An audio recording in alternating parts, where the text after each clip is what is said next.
Rounds 1, 2, and 3 of the 2021 NFL Draft are complete. My Miami Dolphins have slotted their picks in, and by and large, your draft is pretty much over. I know they have a couple of picks in the 7th round that are forthcoming, but for the next few days, it's going to be slim pickings in the picks because they've traded them all away in other deals. So what I'm going to do in this video is I'm going to discuss the picks the Dolphins have made, what I like, what I think some of the players that they picked need some work on and may need to improve upon, and give an overall synopsis of each draft pick. Hey guys, my name is JP. Thank you very much for tuning into my channel. If you're new here, welcome aboard. If you're a returning visitor, welcome back. I'm glad to have each and every one of you here. If you like this, do me a favor. Please like, share, and subscribe, as it does help me with the YouTube algorithm and helps get the word out about what I'm trying to do. I promise these videos will get a little more clean. It's going to be more than just a black screen. I'm a noob to this. I'm trying to get my voice out there, but one of these days, I promise you, I'm going to get the equipment and make these videos a little more splashy and a little more aesthetically pleasing. All right, now let's get into the draft talk. Obviously, as you guys know by now, the Dolphins came into the draft 4 picks in the first 50. They had pick number 6, which was by way of the Philadelphia Eagles, the Houston Texans, the San Francisco 49ers, the Pottsville Maroons, the Boston Yanks, the Cleveland Bulldogs, the Portsmouth Yellow Jackets. I mean, the Portsmouth, the Keeter Staleys. This pick had been moved more than one of the Kardashian sisters in NBA locker rooms. Okay, all right, bad comparison. I'm sorry, guys, but you get my point of view. The Dolphins have been pretty active, moving about and around. They finally settled on 6, and literally leading up to draft night, there was some speculation that they might even continue moving down from there if the player they wanted wasn't available. But at this point, as I said in the previous video, they had really penciled in on one of 4 players, and they were all pass catchers. That, of course, being Kyle Pitts, a tight end of Florida, Jamar Chase, a wide receiver of LSU, or the 2 Alabama wide receivers, Jalen Waddell or Devonta Smith. The wild card in all that was Oregon offensive tackle Penei Sewell. And it all worked out, though, because Miami wound up in a situation where, regardless, 6th pick, you're going to wind up getting one of those players and fall into their lap. And Miami actually had 3 of them. One of them being Sewell. But we saw early on, 4th pick, Atlanta takes Pitts. With the 5th pick, the Bengals, to the surprise of very little, took Jamar Chase. So, they're going to reunite him with Joe Burrow and put together one of the more explosive offenses in the National Football League. But with the 6th pick, the Dolphins had their choice of a player that was on their list. And considering what they did, I mean, moving down, stockpiling draft picks, getting a first-round pick in 2023, and swapping places with San Francisco essentially next year, that Laramie Tunsil deal, folks, the gift that keeps on giving. But anyway, with Pitts and Chase off the board, it came down to either of the Alabama wide receivers or it came down to Sewell. And as I said earlier on, I thought they were going to walk out away from pick 6 with a pass catcher. Well, this point, it narrowed down to one of the 2 Alabama guys, and the Dolphins select with the 6th pick Jalen Waddell. They pick him ahead of Devonta Smith and gives Tua a target that he's quite familiar with. Now, you couldn't have gone wrong with him or Smith, but here's what I like about Waddell.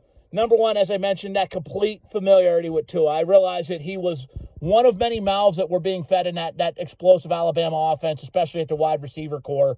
He had to take a back seat in a lot of cases to Jerry Jeudy and Henry Ruggs, to some degree Smith, and Najee Harris in the running game, but there's a familiarity there. He's going to come onto the NFL level, and he's, not going to need that long, expansive learning curve to learn under a different quarterback and their nuances. He's already going to know what Tua has to offer. And the biggest thing about him that everybody talks about is his game-changing speed. And believe me, it is very real. There are videos out there of him having foot races with Henry Ruggs, who was considered one of the fastest players to hit the draft in recent memory. And it was neck and neck. I mean, this guy is an absolute speed demon. And people talk about him, and the first name that comes up is Tyreek Hill. That said, I don't buy it. I don't see him as Tyreek Hill. I think Hill is a better route runner at this point than Waddell was and is. I think Waddell might wind up becoming that, but I don't think he'll ever be as crisp and as sharp in the routes as Hill is. But one thing I like Waddell more is, 2 things I actually like Waddell more in are, A, he makes those tough contested catches. He's not afraid to get up there and mix it up with the cornerbacks. He's not afraid to make the jump balls. He's not afraid to attack for the plays. And that's not something you see Tyreek Hill do a lot of. And another thing I think he's going to excel at is the catch percentage above expectation. Now, what that is, for those of you that aren't the mathematical type folks in the game, This basically grades catches on catch rate plus expected catch rate, which is what they look at with this is they look at the pressure the quarterback's facing when making the throw.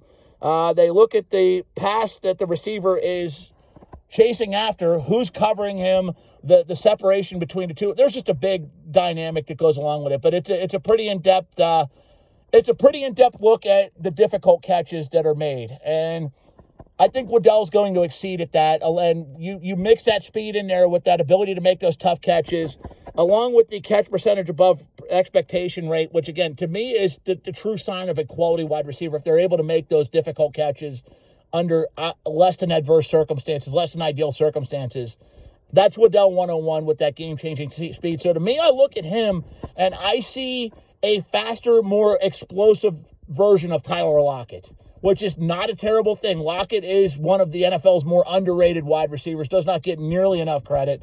And that's what I see Jalen Waddell as.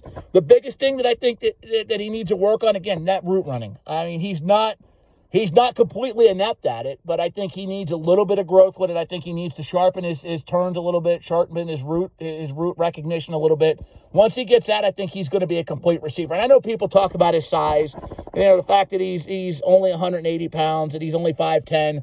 Look, I'll say this about everybody. I said it about Devonta Smith too. You're going to put 15, 20 pounds of muscle on in the NFL with the strength and conditioning program. I mean, these guys aren't going to be, these smallish wide receivers forever. Now, he's never going to get bigger than 5'10", but as you see in the NFL these days, look, the speed receivers, the smaller body receivers, they're becoming more and more optimal in the league. The days of the 6'5", 6'6" lumbering guys are done.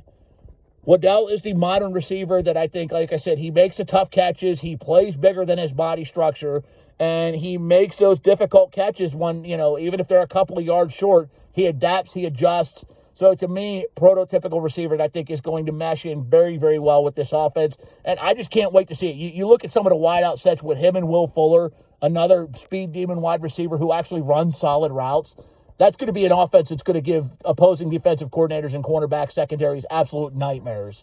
So to me, this is a very smart pick. And by the way, they looked at Waddell, who they possibly wanted at 3, managed to pick up a couple extra draft picks as a result. This is a big-time win. I'm going to give this a solid A-. Like I said, I don't think he's not a complete wide receiver. I don't like him as much as I do Jamar Chase, but I still think that when it's all said and done, I think he is going to be one of the top receivers, if not one of the top players to come out of this draft, and I think he's going to be a perennial Pro Bowler. So, again, A-, but it's not a bad A-. I think this could be an A+ before it's all said and done.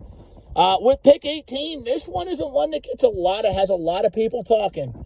And there is certainly some bust factor with this player, not because of his talent and his ability, but because of his expansive injury history, especially with concussions. That's Miami edge rusher Jaelan Phillips. Now, look, when it comes to Jaelan Phillips and his tail of the tape, there is so much to like about this guy. Number 1, 2017, he was the number 2 overall ranked recruit in all of high school football, only behind Walker Little. You look at some of the names that came out of that class. Chase Young, he ranked ahead of him. Grant Delpit, Xavier McKinney. We're talking players that were high first-round picks. In the case of Young, he was a number 2 overall pick in the draft last year. And Phillips was ranked ahead of him. You look at this guy in a microscope, he is a pass-rushing wet dream. This guy is somebody that if the injury bug avoids him on the pro level and he's able to overcome that, you're looking at somebody who could lead the league in sacks. You're looking at somebody, to me, I view him as a mix of Cam Jordan meets J.J. Watt. This guy is he's a physical specimen. Got the tools and the explosiveness that you cannot teach on paper. You're talking 6'5", 260, 265. Could have put a couple more pounds on there. He's more explosive than fast off the tackle. He's not that complete, blazer from the speed rush, but he's got that quick next step. He's very quick at getting to the quarterback. Again, picture Cam Jordan and J.J. Watt in that avenue, and that's him. He's also a tireless worker. He's got that motor that just does not stop. It could be fourth quarter and final 30 seconds left in the game with the team down by 40 points, and he's still going to be playing as hard as he did in the first quarter after the opening kickoff. He's got excellent technique. He's very good against the run. The guy is just, he's versatile in a 3-4 or a 4-3 scheme. If you need him to drop back in the linebacker and do some coverage, I mean, he's not Patrick Peterson, okay, but he's not going to embarrass himself either. Again, this is a prototype defensive end / edge rusher, and his own defensive line coach / I believe defensive coordinator at Miami, but somebody that once upon a time coached Mario Williams said that this man is in the 99th percentile of players I've ever coached. So he's absolutely a talented playmaker that I think, again, if he stays healthy and he's able to stay on the field, could become a monster game changer for that defense. Now, there are some issues that as I mentioned, hampered him down a little bit. He does have an expansive injury history. I mean, you're talking a guy that suffered 3 concussions and was forced into a medical retirement at UCLA. Granted, that last injury was due to an unfortunate moped accident, which caused him to, I believe, break his wrist pretty significantly. So some of the injuries were freak, but 3 concussions, that's something to pay pretty close attention to. I mean, that's one of those things where too many concussions will knock you out of the league quick, and he's already 3 in before he's ever taken a snap in the NFL level. I know also in terms of uprightness, he could be a little better on the upright motion, but again, little cosmetics. The biggest thing with Jalen Phillips is, can he stay on the field? Can he avoid that injury bug? Can he do the right steps and, even beyond his control? I mean, can he avoid the concussions again? That's ultimately what's going to be make or break Jalen Phillips. And if this guy can stay healthy, trust me, ladies and gentlemen, you're talking a guy who could lead the league in sacks. You're talking a guy who could be a perennial Pro Bowler and a perennial All-Pro. He is that talented. He is that damn good.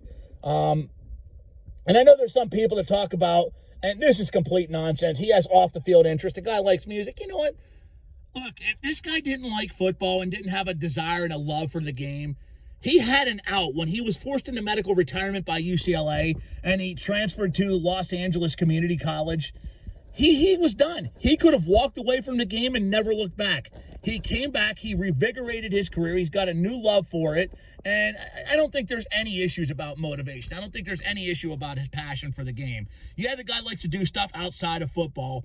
Is there anything wrong with that? I mean, what's wrong with the guy liking music? What's wrong with the guy having side hobbies? They are human beings at the end of the day. So all this gibberish about, well, he's not dedicated to the game, it's bullshit. It really is. It's all nonsense. All right, pick number 36, Javon Holland, the safety out of Oregon. Now, I'm not going to lie to you, man. When Notre Dame linebacker Jeremiah Osawu, when he was on the board, and I'm going to butcher his name, so I'm not even going to try it. He was a guy I hoped Miami picked, and I was a little disappointed they didn't pick him because I can't pronunciate his name, but I know the game itself. I can certainly pronunciate that, and he is exceptional in that avenue. He, to me, was 1A right behind Micah Parsons as the best linebacker in this year's draft. So I wasn't too happy they passed on him, but when they got Javon Holland after the initial, oh, crap, I don't like this, I looked and I realized they got themselves another hell of a playmaker who is tremendous in coverage. I mean, you're talking a guy who had 5 interceptions as a backup in his freshman year. This is a guy who allowed just 53% of completions and under 54% quarterback rating for those that passed his way.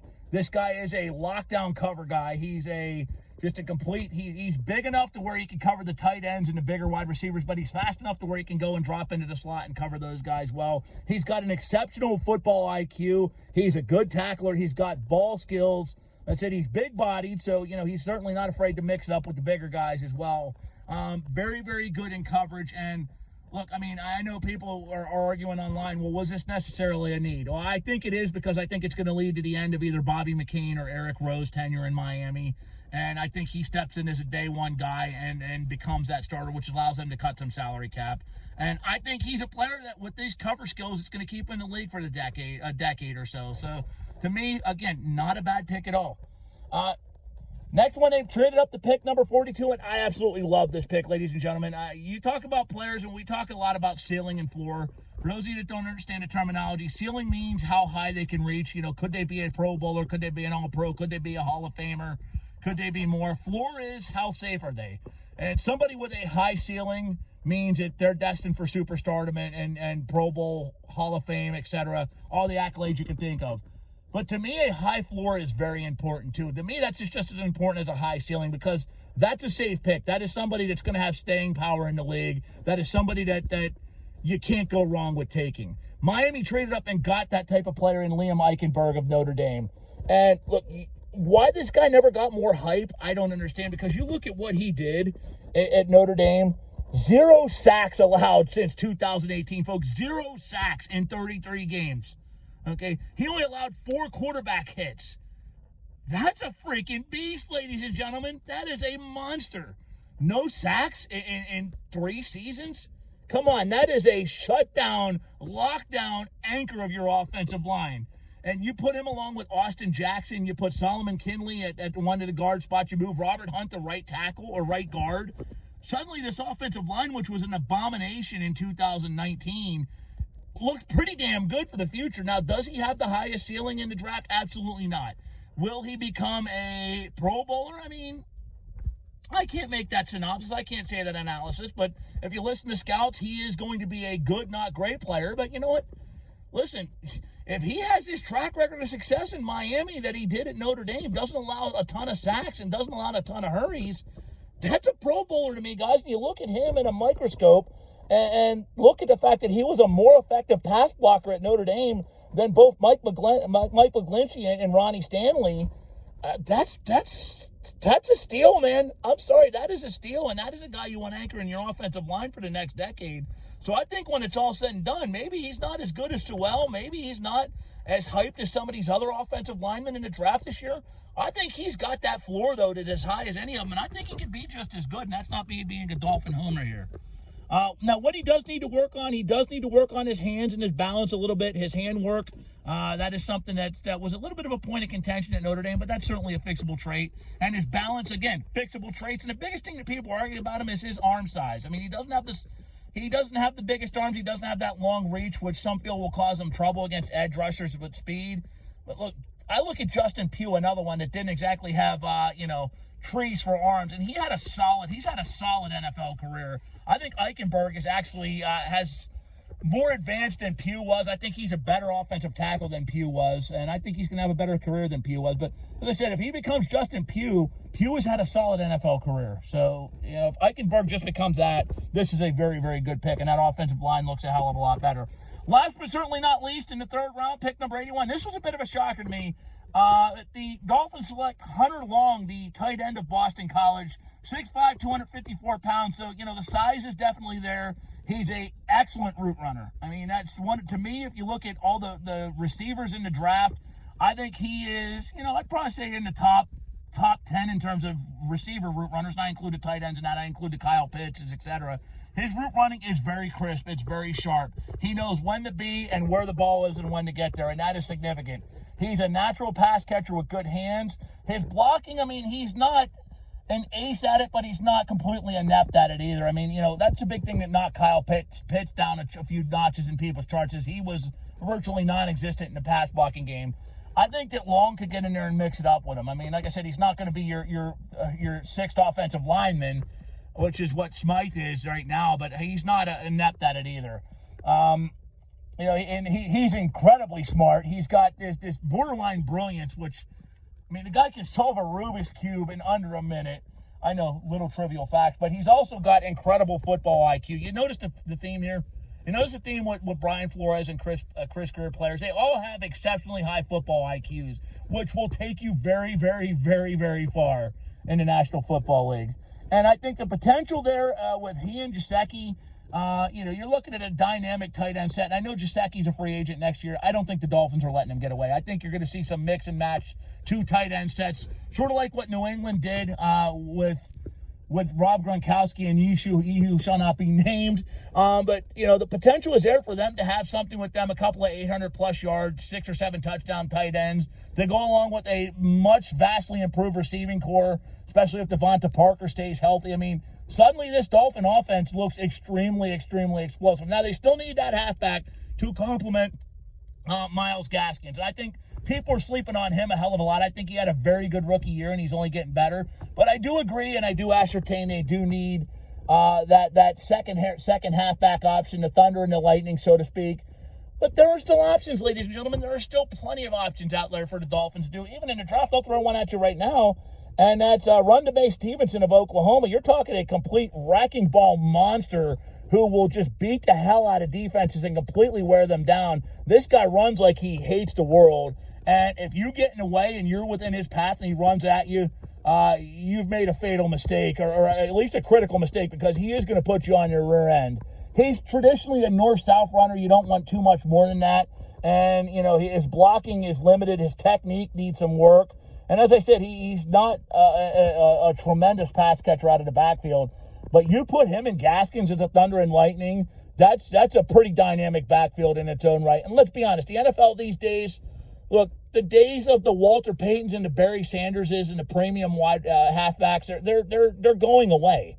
I mean, I'll just look at this. You can look at the players that have been drafted in the first round that were halfbacks since 2009, and you can pull a handful if you're lucky at it. There have been 14 picked, and I'll tell you right now, of the 14 picked, really, other than Christian McCaffrey, Ezekiel Elliott, and Saquon Barkley, we'll throw Todd Gurley into that mix too.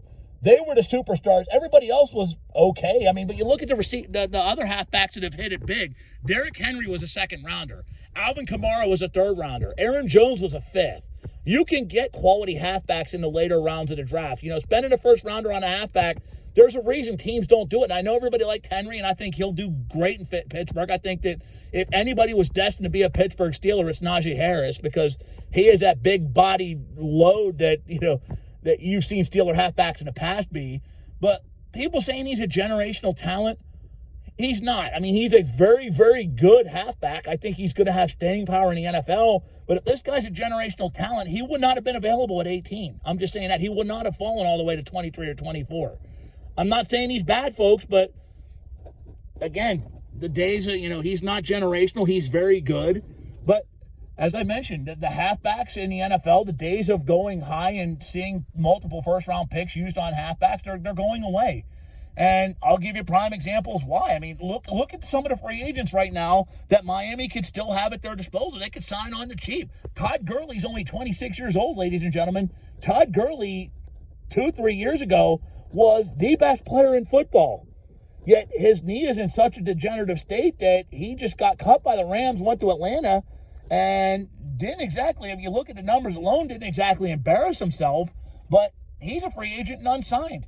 Le'Veon Bell, another one. A couple years ago, Le'Veon Bell was talking about, being one of the highest paid running backs in NFL history. He went to the Jets. It was a disaster. He wound up going and backing up Clyde Edwards-Helaire in Kansas City. He's a free agent that's unsigned now. I mean, let's be honest. Now that the Jaguars picked up Travis Etienne, you could probably get Leonard Fournette for pennies at a dollar. I mean, you see the theme I'm going with here. Hell, even Barkley and Elliott, you're talking a couple of guys that are coming off significant injuries. Are they going to be the same halfbacks that they were beforehand? Bottom line is there's such a short shelf life with halfbacks in the National Football League that teams are reluctant to spend higher draft picks on them because, again, the shelf life is short. They take a physical beating. They're taking the focal point of contact in a lot of cases. And the days that you see in a halfback that's 38, 39 years old that is still chugging along like he was 23, they're done. So that's why Miami hasn't picked a halfback this long. And I don't think Myles Gaskins is terrible. I mean, the guy was great at Washington. He had a very, very solid year this year. Showed like he's got glimpses of being, at worst, a very good platoon situational halfback that can carry it 20 times a game, which that's all you want, guys. You don't want somebody carrying it 40 times a game. You don't want somebody having 300 carries a year because it's going to break them down.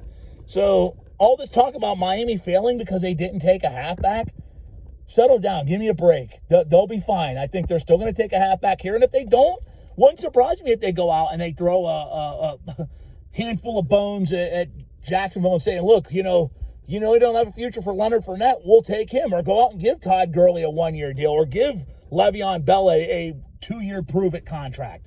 I mean, there's things that are going to happen. I think you're going to see that compliment to Myles Gaskins come in. Why spend a first-round pick when you can fill all their needs and completely fill the roster and make that halfback be the final piece of that puzzle.